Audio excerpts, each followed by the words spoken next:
마른 뼈 같았던 에스겔 선지자라는 제목입니다. 인간은 60조 개의 세포로 구성되어 있다고 하죠. 그러니까 사실 100개도 세기가 힘든 나이가 됐잖아요. 특별히 노안이 오면 10개만 세면 짜증이 나지 않습니까? 60조 개. 와, 사람 몸이 60조 개의 세포로 구성되어 있다는 거예요. 어마어마한 존재죠.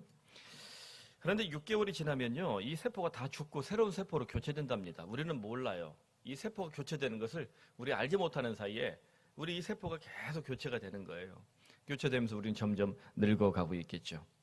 그런데 과학자들이 연구하다 보니까 어떤 세포는 원인이 없는데 자살을 하더라는 거예요.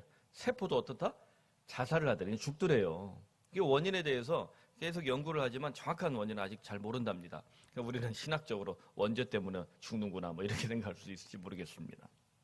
문제는 그렇게 자살해야 될 세포가 자살하지 않고 죽지 않고 살아서 버틸 때 일어난답니다. 계속 살려고 버틸 때, 그리고 살아남아서 다른 세포들을 공격하고 괴롭힐 때 문제가 일어난다는 거예요. 바로 그런 이 악성세포를 뭐라고 할까요? 암이라고 말합니다. 이 암세포가 죽어야 되는데 죽지 못해서 좀비처럼 버티고 다른 건강한 세포까지 잡아먹으려고 할 때 이게 문제가 되는 거예요. 그래서 암의 가장 큰 문제는 살아있는 세포들이 서로 연결되지 못하게 만드는 것.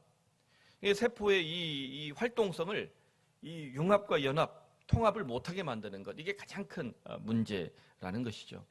여러분, 우리 교우들 중에도 암 때문에 고생하고 또 그 암을 잘 이겨내고 또 하나님께서 주신 이 건강한 삶을 잘 지탱하는 분들이 있습니다.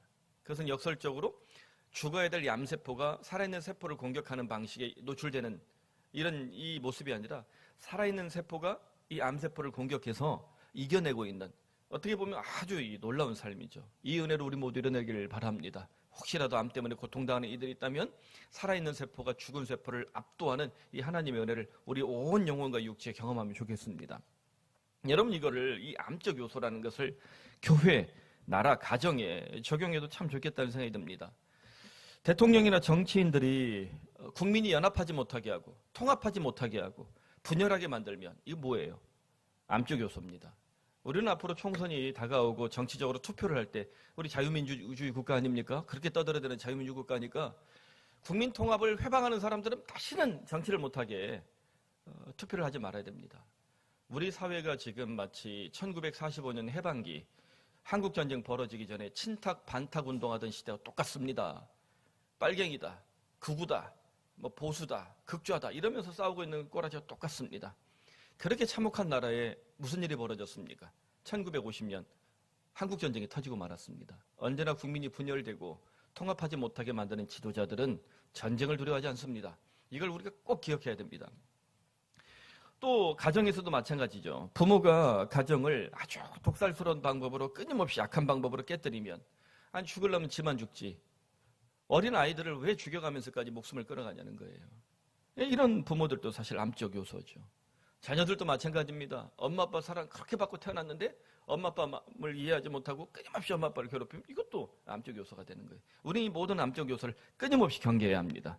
그래서 이렇게 암적 요소가 가득한 공동체는 아주 위험한 상태가 되는데 본문에 나타나는 이 마른 뼈가 딱 그런 모습이에요. 이스라엘 공동체가 하나님 언약 공동체 아닙니까?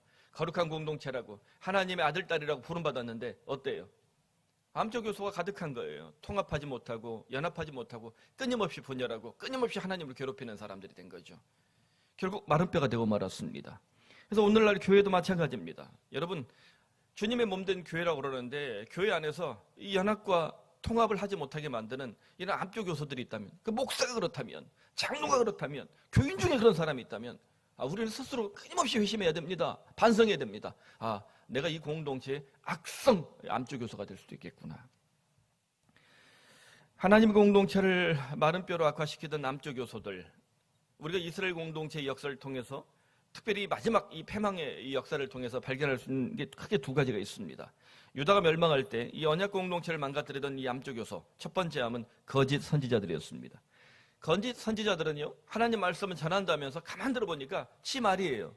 지 생각과 뜻을 하나님 말씀이라 교묘하게 포장해서 외치고 있는 겁니다. 그래서 13장 2절 17절에 보면 인자야 너는 이스라엘에 예언하는 선지자들을 경고하여 예언하라. 자기 마음대로 예언하는 자에게 말하기를 너희는 여호와의 말씀을 들으라. 너 인자야 너의 백성 중 자기 마음대로 예언하는 여자들에게 경고하며 예언하라. 아마 저 여성 예언자들이 꽤 많았던 것 같아요. 신약 성경에도 여자는 교회에서 잠잠하라 이 말씀이 있죠. 이 말씀 가져다가 여자 목사 안수 주는 거 반대하고 막 이런 후진 짓거리를 하는 분들이 많아요. 그게 뭐냐면 교회에서 벌떡벌떡 일어나서 갑자기 은혜 받아갖고 예언하는 여자들이 교회에 꽤 많았다는 게 초대교회에 여성 선지자라고 말하는 사람들이. 뭐 그런 여자들만 그러겠습니까? 남자들도 그런 인간들이 있죠. 근데 여성들이 아무래도 좀 민감하니까 그런 여성들이 꽤 많았다. 그러니까 교회에서 잘못 예언하는 여성들, 자기 생각대로 하나님 말씀을 선포하는 여성들 잠잠하라 이 말씀이에요. 원래 이 말씀을 잘 분석해보면 여자들의 교회에서 사실 한국교회 여자들이 없으면 어떻게 교회가 운영이 돼요? 지금도 보세요. 누가 더 많나? 한국교회를 일군 건 여자들이에요.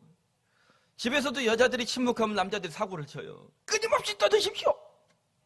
멈추지 마십시오. 하나님이 여러분 여성들에게 말의 은사를 주신 것은 죽이라고 아니면 살리라고. 살리라고. 그러니까 너무 바가지는 긁지 마시고요. 고운 소리, 맑은 소리, 영창 피아노 이렇게 하시면 돼요. 그러니까 근데 이 유대 말기에도 거짓 선지자들이 여성 선지자들이 벌떡벌떡 일어나서 자기 생각과 뜻대로 예언을 하는 거예요. 근데 핵심 뭐냐? 예루살렘이 멸망하지 않을 것이다. 그리고 포로로 끌려간 너희들 금방 돌아올 것이다. 이런 거예요. 2년 안에 돌아올 것이다. 하나님이 다시 이 땅을 언약 국가로 세울 것이다. 그러면서 자기들한테 돈 갖고 오게 하는 거예요. 자기들 중심으로 사람들 긁어 모으는 거죠. 하나님께서 그렇게 말한 적이 없는데 그렇게 외치는 거예요. 동시에 이들이 강조하는 것. 그 근거는 뭐냐? 야, 하나님이 아브라함에게 주신 적과 꿀이는 땅이 어디야? 우리 여기 약속의 땅 아니냐? 이 땅밖에 없다. 언약의 땅 외에 이방 땅에 하나님은 존재하지 않는다. 이렇게 말하는 거죠. 하나님이 우주에 가득한 하나님이신데 요 컵 안에 그들이 가두려고 그런 거죠. 언약의 땅 외에 이방 땅에 하나님이 역사하지 않는다. 이게 그들이 말하는 암적 요소였어요. 여러분 여기 이 예배당에 있다가 일터 가면 하나님 없어요? 여기 있다가 집에 돌아가면 하나님 없어요? 이 예배당에만 하나님이 존재하시 슈키나 영광이 있다 이렇게 말하면 돼요 안 돼요? 이건 개혁교회가 아닙니다. 우리가 이곳에 모인 것은 하나님께 영광을 돌리는 집단으로서 공동체로서 이 예배를 큰 예배를 드리기 위함이지 이곳에만 특별히 주님의 임재가 있고 이 강대사람 특별히 있어서 이 강대사람 절대 바꾸면 안 된다 이러면 안 되는 거예요. 어떤 교회는 담임 목사가 후임으로 왔는데 강대상이 너무 이제 남도한 거죠. 바꾸려고 그런 거예요. 그때 장로들이 뭐라 하는지 알아요? 이곳에는 신령한 영감이 있기 때문에 바꾸면 안 된다. 이런 거 똑같은 거예요. 저는 이거 바꾸고 싶어요. 너무 커서 좀 조그마한 걸로 좀 낮추고. 근데 못 바꿔요. 저 은퇴할 때가 있을 거예요. 비싸서 못 바꾸겠어요 이제. 그런 거지. 이거 뭐 특별한 거 아니에요. 두 번째 암적 요소는 뭐냐? 포로 공동체가 가지고 있었던 이 상한 마음이었어요. 좀 상한 마음, 그럴싸한 표현을 하면 신학적 딜레마, 신학적 고민이었습니다. 어떤 고민이냐? 자, 고대 전쟁은 민족과 민족의 전투가 아니라 신과 신의 전투였어요. 그러니까 A라는 민족이 있고 B라는 민족이 있으면 A라는 민족이 믿는 신, B라는 민족이 믿는 신, 이게 붙는 거예요. 그래서 더 센 신이 어떻다?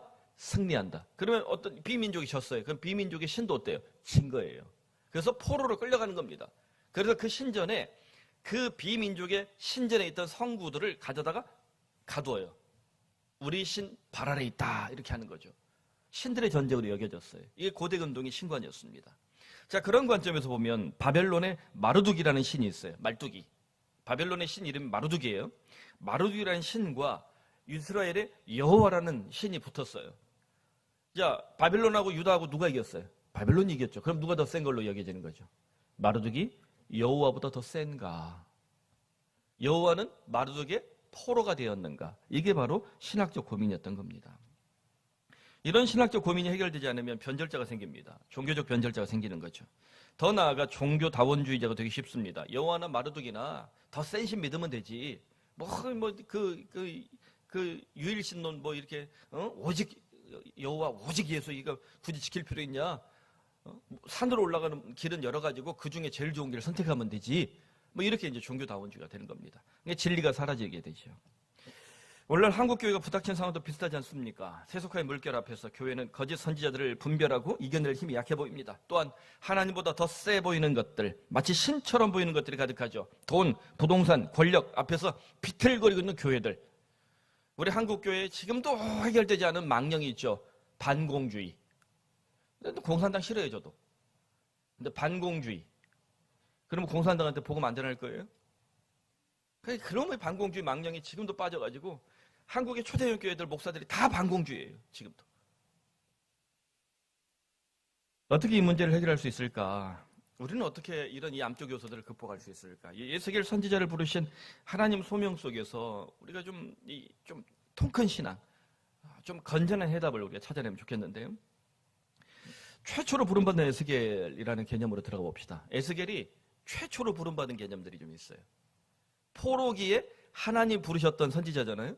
그래서 뭐든지 에스겔은 최초로 하나님이 역사한 개념이 있습니다. 이게 딱 우리 시대가 적절한데요.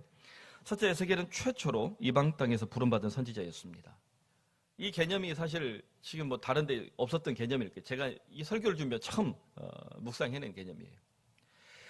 에스겔서 1장 1절 2절에 에스겔을 콜링하는 장면이 나옵니다. 30째 해, 자기가 30살 먹었대요. 넷째 달 초다새에 내가 그발강가 사로잡힌 주자 중에 있을 때에 하늘이 열렸다. 하나님 모습이 내게 보였다. 여호야긴 왕이 사로잡혀 포로로 끌려간 지 5년 그달 초다새라. 그러니까 여호야긴 그 포로로 끌려왔던 2차 포로기가 시작됐을 때 몇 년이 지났어요? 5년이 지났고 자기 나이는 몇 살이래요? 30째 해. 그래 무슨 30째까 30살이 되었을 때. 그래서 번역을 좀 잘해야 돼. 우리 한글 성경이 번역을 참 그렇게 못하는 게 많아요. 내가 30살이 되었을 때 그발강가에서 하늘문이 열렸다. 얼마나 알아듣기 쉬워요. 그죠? 얼마나 알아듣기 쉬워요. 그러니까 어플에 공동번역 성소도 깔아놓으시고 쉬운 성경 그 어플도 깔아놔갖고 헷갈리면 그 읽어보시면 돼요. 괜히 목사한테 물어볼 필요 없어요. 요즘 번역 잘 된 거 많아요. 영어 잘하시는 분 영어 보시면 돼요. 독일어 잘하시는 분은 도이체 바이블 보시면 돼요. 독일어가 아주 정확합니다. 그러니까 자기가 5년, 그 포로로 끌려온 지 이 사람이 몇 년 됐대? 5년. 그 몇 살에 끌려왔다는 얘기예요? 30살에 끌려와서 5년 전에 끌려왔다. 몇 살이에요? 30 빼기 5는 25. 이 정도는 할 줄 알죠? 이 정도는 할 줄 알죠? 25살에 끌려온 거예요. 보통 30살이 유대 땅에서는 장로가 되는 나이, 제사장이 되는 나이예요. 예수님이 공생애를 몇 살부터 시작했어요? 30세. 다 이유가 있는 겁니다. 예수님이 유대 전성을 그대로 다 지켜요. 그냥 한 게 아닙니다. 우리 합동측 교단도 목사 안수 받는 나이를 만 30세로 정해놨는데 개나 소나 다 받아 이제. 만 30이라는 개념이 이렇게 중요한 거예요. 에스겔이 포로로 끌려와서 5년이 지났다는 거죠. 그러면 우리가 포로기를 잠깐 정리해보면 유다 포로가 총 3차례에 걸쳐서 발생합니다. 첫 번째 포로는 BC 605년에, BC니까 기원전이에요. Before Christ, 그리스도 오시기 전, 기원전 605년. 그때 뭐하고 있었어 우리나라는? 기원전 605년이면 생각도 못하겠어요. 그러니까 옛날 옛적 롱롱 타임 오고우예요. 아주 오래전이에요. 그 시대에 벌어진 일입니다. 그때 1차 포로로 사람들이 끌려갔는데, 그러니까 유다가 586년에 완전히 망하는데요. 그래서 3차 포로는 BC 586년, 예루살렘 성과 성벽이 완전히 무너지고 유다가 끝장났을 때 마지막 끌려갑니다. 근데 그 전에 유다는 이미 망한 거예요. 우리 조선이 1910년에 한일 합방을 하잖아요. 1910년에 경술 국치를 당하잖아요. 친일파가 득세하잖아요. 홍범도는 뭐가 돼요? 빨갱이가 되고. 그리고 이상한 나라가 됐잖아요. 그 이전으로 넘어가면 조선은 이미 1910년 전에 망한 겁니다. 이미 그 전부터 10년, 20년부터 완전히 망한 거예요. 아관 파천했을 때 왕이 러시아 그 대사관으로 도망칠 때부터 나라는 이미 끝장난 거예요. 조선이라는 나라는 진즉에 끝났어야 되는데 너무 오래 버텼던 거죠. 그러니까 유다도 마찬가지예요. 이미 BC 605년에 20년 전에 이미 망한 거예요. 그래서 이때 끌려간 포로, 유명한 포로가 누구냐? 앞으로 우리가 읽게 될 다니엘서에 나오는 다니엘과 세 친구. 세 친구 이름이 뭐예요? 모르죠. 세 친구 천국 가면 서운해하실 거예요. 하나냐, 미사엘, 아사랴입니다. 이걸 이제 바벨론 이름으로 사드락, 메삭, 아벳느고 이렇게 이제 유명하게 바뀌죠. 다니엘과 세 친구가 끌려가요. 그러면 1차 포로기에 하나님은 어때요? 포로로 끌려왔지만 그 중에 하나님의 사람들을 선택하셨죠?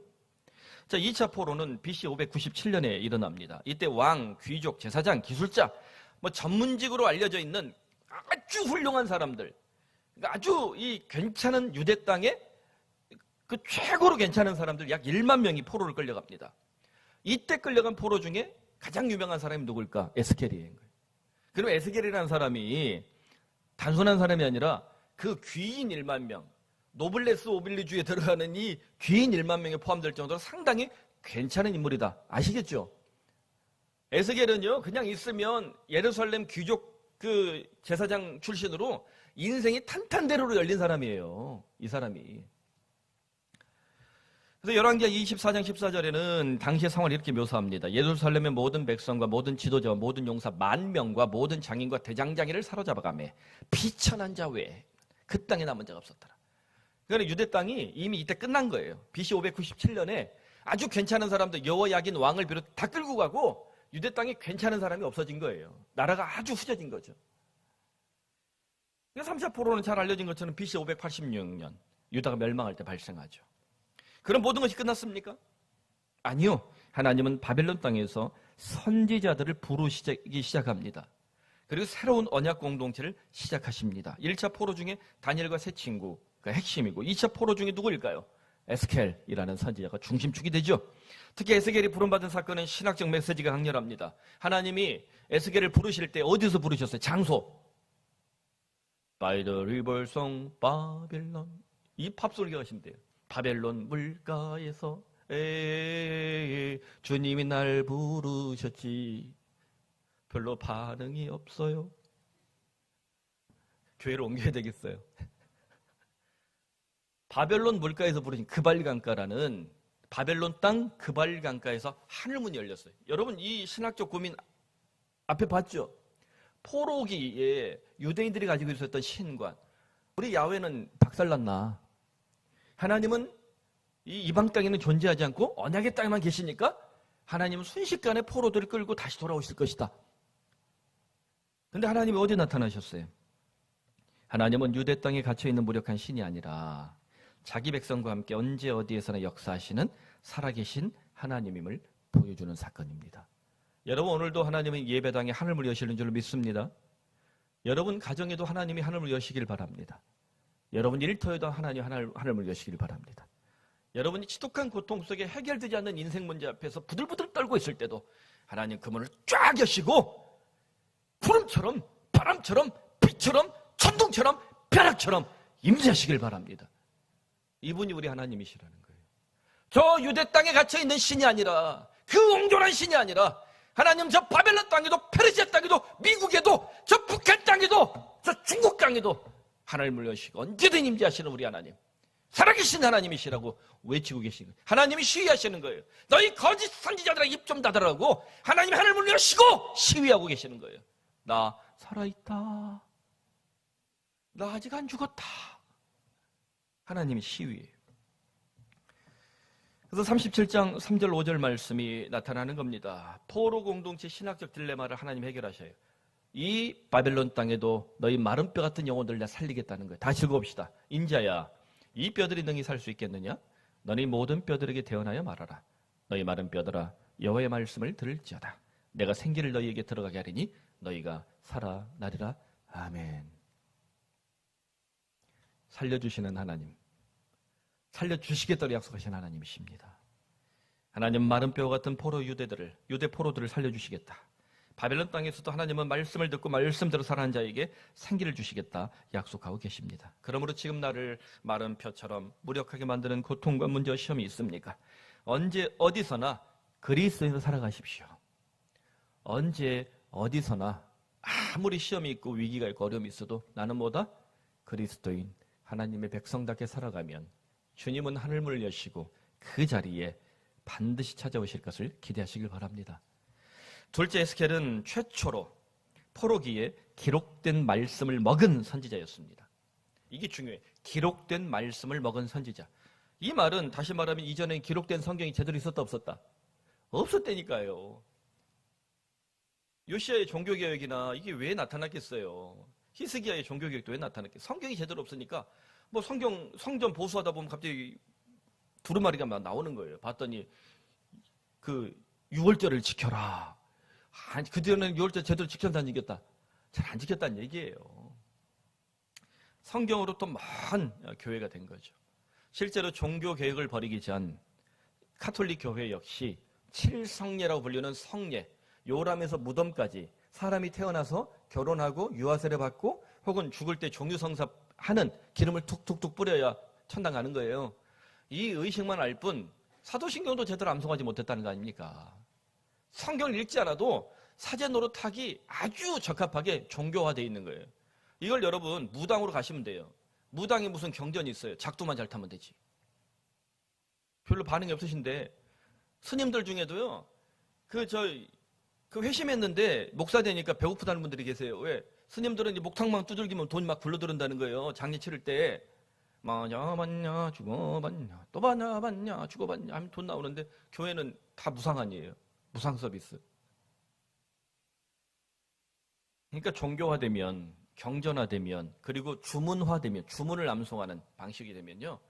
이거는 그때부터 이제 망가지는 거예요. 치키체카 치코초코 치키초코초코초 이거 김수철이 만든 주문 아닙니까? 치키치키 차카차카 초코초코초. 어제 그 노래 부를 때 나옵디다. 우랑바리 나바리 까따라까뽀라 이런 거 주문 외우고 그러면요. 그때부터 끝나는 거예요. 우리 이 개혁교회는 주문이 없어요. 기도를 주문하지 않습니다.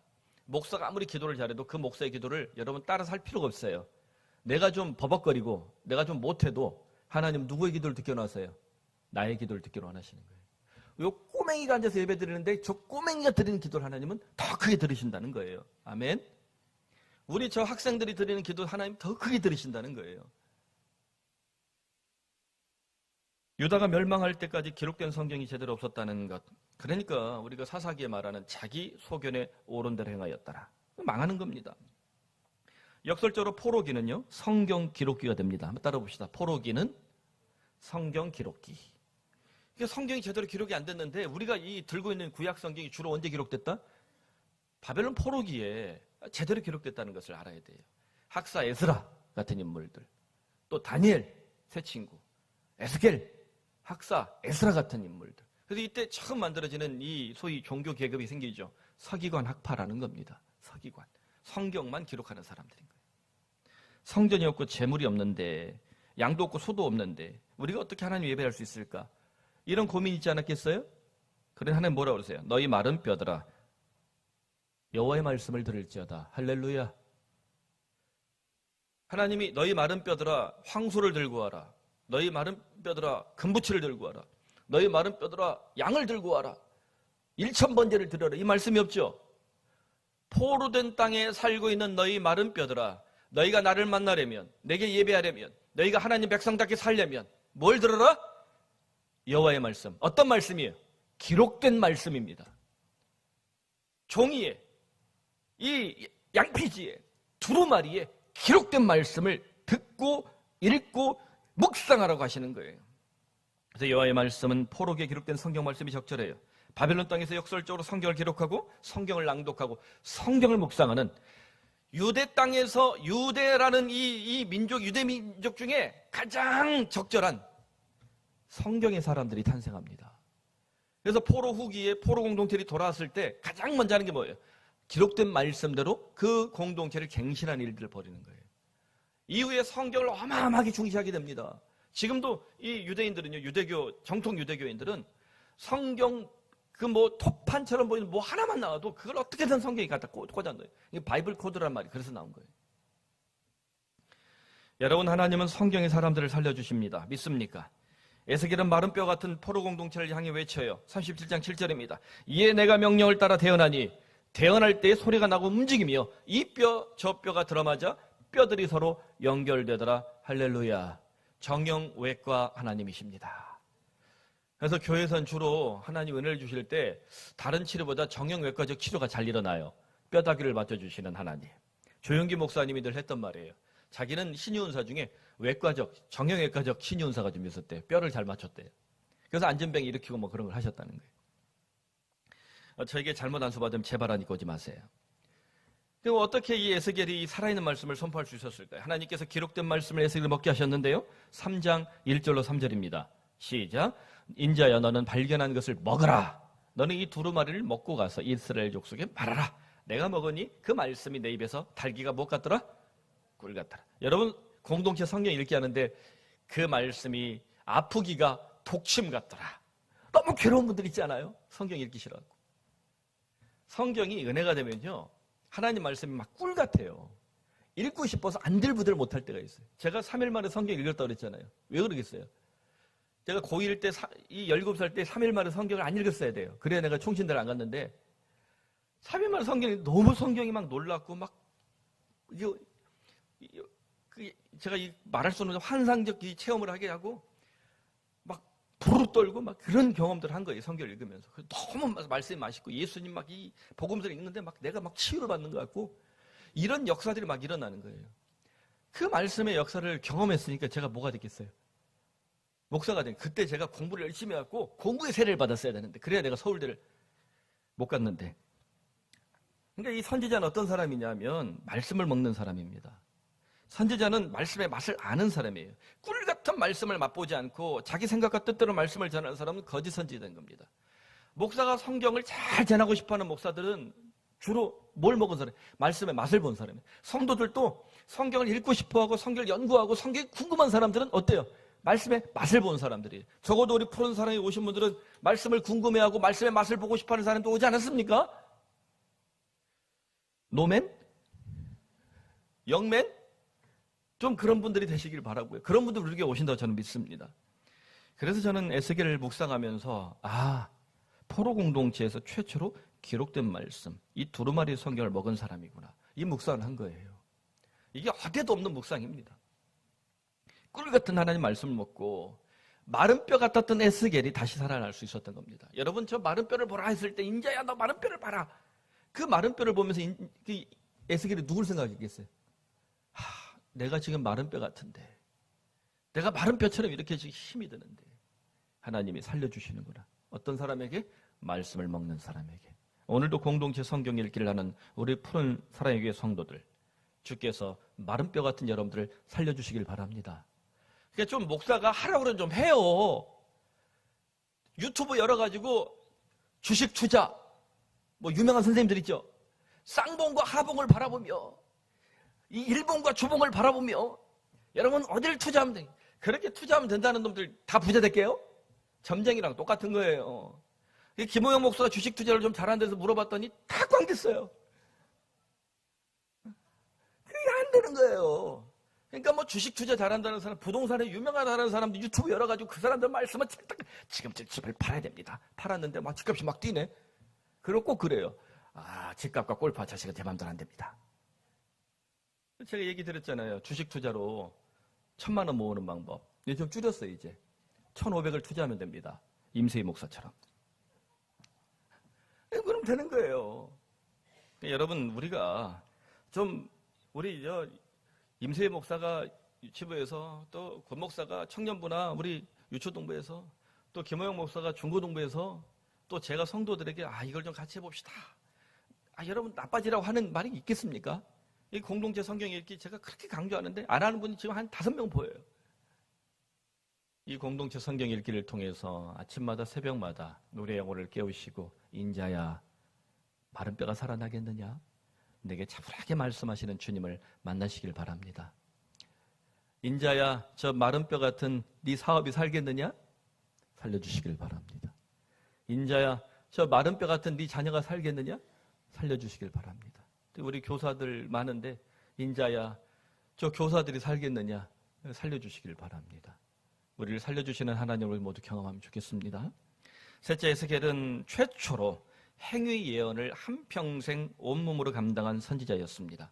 원래 선지자는 말을 하는 사람이잖아요. 예언하는 사람이니까. 그러니까 말빨이 센 사람들이 다 이빨이 살아있는 사람들이 이게 선지자예요. 그런데 몸으로 이렇게 예언을 주로 하는 경우들이 드물거든요. 그러니까 이제 말씀을 전하러 갔는데 말을 하는 게 아니라 벙어리처럼 있어갖고 몸으로 막 이렇게 막 하는 몸으로. 마임하듯이.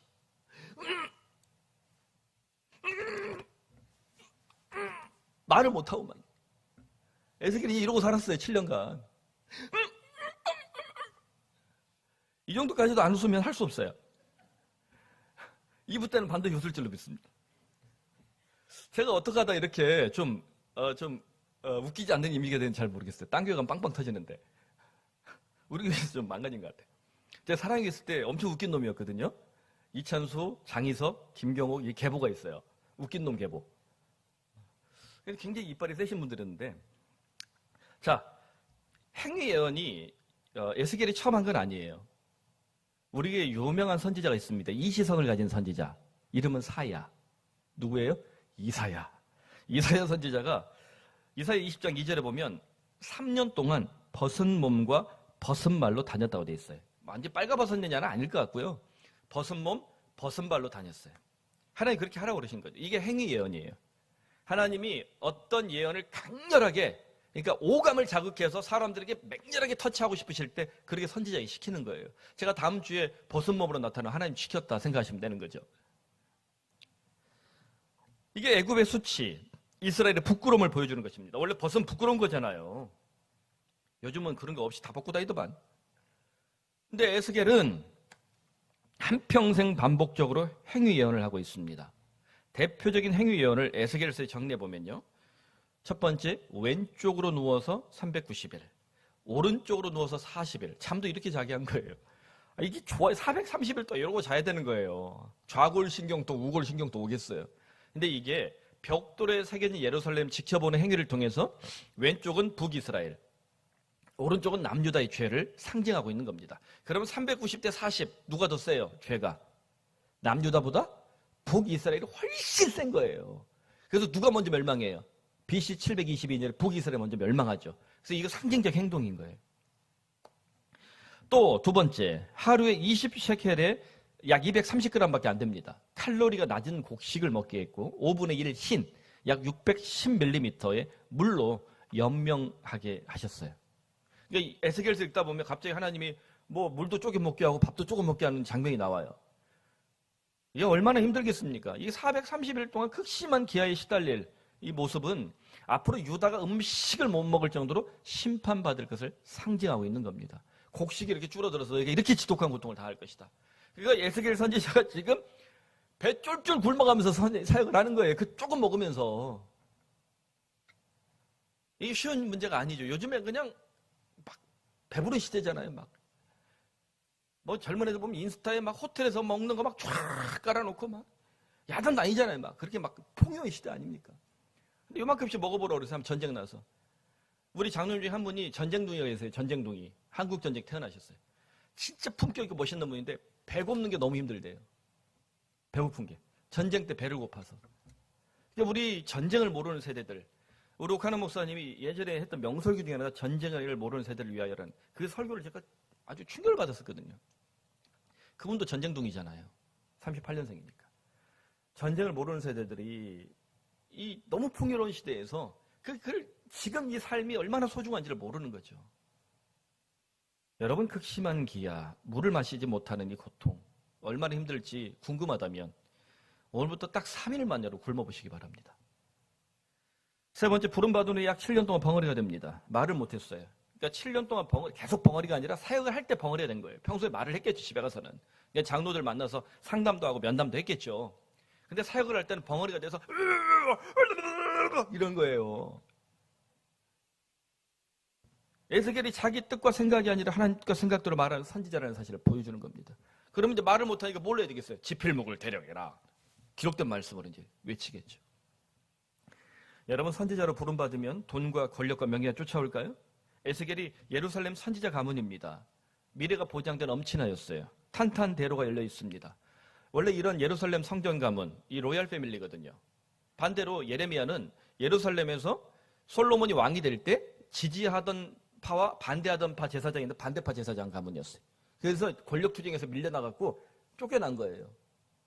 그래서 벽촌의 선지자가 된 거죠. 밀려난 거예요. 근데 이 에스겔은 탄탄대로 20살부터 성전에서 인턴을 합니다. 여러분, 삼성전자에서 인턴을 그 집안 가문 아들이라고 하면 얼마나 좋아요? 도련님이라고 그러죠. 도련님. 그 10년 지나면 30세부터 이제 제사장이 되는 거예요. 본부장님. 그 이제 본부장이 되면 드라마에 나오죠. 드라마 주연으로. 모든 본부장님이 나와요. 드라마 주연으로. 이게 완전히 뭐 제사장으로 존경받는 인생을 꿈꾸는 인생이었어요. 하지만 유다 왕국이 멸망했습니다. 자신은 포로로 끌려왔죠. 5년 동안 바벨론 땅 그발강가 주변에서 얼마나 낙심했겠어요. 얼마나 서러웠겠어요. 그런데 또 하나님 말씀을 아는 사람이니까 20살부터 25살까지 5년 동안 성전에 인턴십 하면서 그 성전 그래서 지금 에스겔 40장 이후에 48장까지 그게 성전에 대한 환상이 에스겔이 제대로 보는 이유가 예루살렘 성전을 보고 기억한 거예요. 그래서 후대들에게 보여주고 이렇게 성전을 지으라고.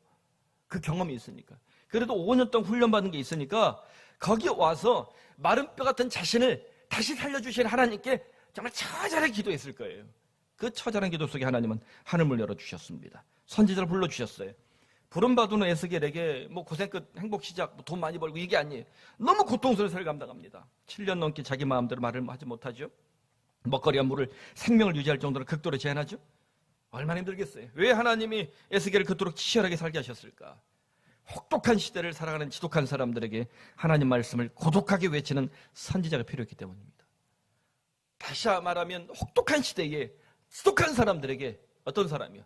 고독하게 하나님만 만나는 사람이 필요한 거예요. 앞으로 한국 교회의 내일을 저는 그렇게 봅니다.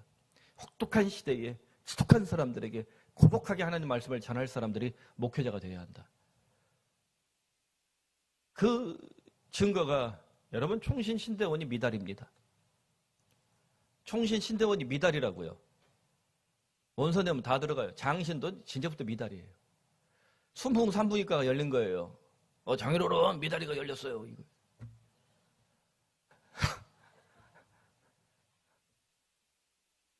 여러분 이런 걸 좋아하시는군요. 이게 미달이 났으니 총신이. 총신 교수들 만났는데 미달이래 미달. 앞으로 좋은 목사 만나기는 여러분 텄습니다. 그런 줄 아시면 돼요. 예전에 총신 신대원 들어가려면 소위 스카이 출신부터 해서 길을 쓰고 갖고 시험 공부하고요. 10대 1, 20대 1로 통과해서 MD부를 오는 거예요. MD부 90명 뽑을 때. 제가 그 90명 뽑을 때 들어갔어요. MD부. 별로 잘 모르신 제가 MD부예요. 90명 뽑을 때. 그러니까 그렇게 뽑힌 목사들이 얼마나 치열하게 뭐 예수전도단이니 YFC니 뭐 DFC니 CCC니 이런 데서 공부 열심히 하던 청년 사역자들이 그 각 일반 대학에서도 막 준비해서 총신신대원 오는 거예요. 길을 쓰고 내가 목사가 되겠다고. 더 좋은 길, 삼성 코닝 다니던 사람, 뭐 삼성 뭐 전자 다니던 사람, 뭐 이런 사람들이 그 작파하고 목사 되는 길이 너무나 강구하고 너무 소중해서 온 거예요. 막 와서 목회를 하겠다고. 안 와 이제 부름받아도 안 올 거예요. 하늘문 열려, 아이고 닫아요, 닫아. 아이고 열리지 마세요. 제가 삼성전자에서 연봉 2억씩 받아서 하니 헌금할게요. 문 닫을 거려. 정말 이 시대에 꽤 괜찮은 가문에서 꽤 괜찮은 학교를 다녔고 그래서 건실하게 자라난 청년들이 형제 자매들이 제가 신학을 하겠습니다. 하나님 부르셨습니다. 그렇게 해서 신학생이 되고 신대원을 다니고 목사가 된다면 아마 정말 귀하고도 소중한 종들이 역설적으로 하나님 배출하실 것이다. 에스겔 예레미야 같은 인물들이 또 나올 수도 있겠구나라는 기대를 합니다. 사랑하는 여러분, 포로 공동체는 에스겔 선지자의 행위 예언을 통해서 귀로 듣기만 하는 하나님이 아니라 오감으로 온몸으로 체감하는 하나님을 경험했을 것입니다. 우리 모두 그 하나님 만나길 바랍니다. 지금 여기 하늘을 여시고 나를 찾아오시는 그 하나님을 우리 모두 만날 수 있길 바랍니다. 말씀 맺습니다. 에스겔서를 읽을 때 귀에 크게 울리는 말씀이 있지 않습니까? 하나님이 거듭거듭 반복하는 게 있어요. 내가 여호와인 줄 알게 하리라. 기억나시죠? 에스겔서에 계속 반복되는 거예요. 약 72차례나 반복되고 있는 야다라는 동사가 있습니다. 알다라는 동사인데 야다가 아주 친밀한 관계를 말해요. 남편과 아내가 서로 이렇게 부부관계를 맺는 것처럼 서로 사랑하는 관계, 그렇게 깊은 암, 그 야다예요. 하나님이 그렇게 우리를 알겠다는 거예요. 동시에 내가 그런 하나님임을 너희들에게 철저하게 알게 하겠다는 겁니다. 에스겔 선지자가 감당하는 사역의 근본 목적이 바로 이것입니다. 이스라엘이 또 천하 만국이 하나님을 알게 하는 것. 여러분 하나님을 알면요. 하나님을 만나면 어떻게 합니까? 하나님께로 돌아오게 됩니다. 저는 우리 교회 공동체가 하나님을 아는 사람들로 가득하길 바랍니다. 하나님을 만난 사람들이 되길 바랍니다. 하나님을 사랑하는 사람들이 되길 바랍니다. 그럼 어떻게 돼요? 내가 만난 그 하나님이 너무 달고 너무나 놀라워서 하나님을 만나지 못한 사람 보면 어때요? 긍휼한 마음이 들고 그게 어떻게든 복음을 전하고 싶은 생각이 들지 않겠습니까? 그런 전도, 그런 건강한 교회, 우리 교회가 될 수 있기를 바랍니다. 그렇게 에스겔이 이 하나님 만나는 이 사역을 에스겔 40장, 48장에 새로운 꿈으로 선포해요. 새 예루살렘, 새 성전, 새 예배입니다. 하나님은 언약 공동체를 전혀 새롭게 탄생시킬 것을 그 언약을 통해서, 그 예언을 통해서 보여주고 계십니다. 바로 이 꿈이 요한계시록에 그대로 개성이 됩니다. 새하늘과 새 땅, 요약하면 신천, 신지입니다. 이걸 줄여서 신천지라고 말하는 애들은 불량품입니다. 유사품에 주의하십시오. 여러분, 에르메스 진품을 갖고 싶으십니까? 어르메스 짝퉁을 갖고 싶으십니까? 어르메스 가질래요? 에르메스 가질래요? 이래야 비유가 통하죠. 샤넬을 가질래요? 쇼넬을 가질래요? 구찌를 가질래요? 구짜를 가질래요? 이렇게 명품으로 비유해 이제 알아듣는 시대예요. 그럼 똑같은 게 신천, 신지를 얘네가 신천지라고 말을 바꿔서 장난치는 거예요. 하나님 오늘날 교회를 향해서 외치십니다. 내가 여호와인 줄 알게 하리라. 여러분, 이 교회 다니는 이들, 여러분의 삶의 여러 투쟁을 통해서 잘 나가도 좋아요, 못 나가도 좋고요, 여러 가지 삶의 스토리를 통해서 하나님이 나의 하나님이심을 경험할 수 있기를 바랍니다. 하나님이 살아계신 하나님임을 만나시길 바랍니다. 하늘 문을 여시고 지금 여기 나를 찾아오시는 그 하나님을 우리 모두 경험할 수 있기를 바랍니다. 그러므로 마른 뼈 같았던 에스겔 선지자는 하나님 말씀으로 다시 살아났습니다. 우리 푸른 사랑교회 성도들에게 공동체 성경 읽기를 통하여, 더 나아가 하나님 말씀을 묵상함을 통하여, 더 나아가 내 삶의 이 모든 사건들을 통하여 살아계신 하나님을 만나는 놀라운 역사가 우리 모두에게 임하기를 간절히 축원합니다. 기도합시다.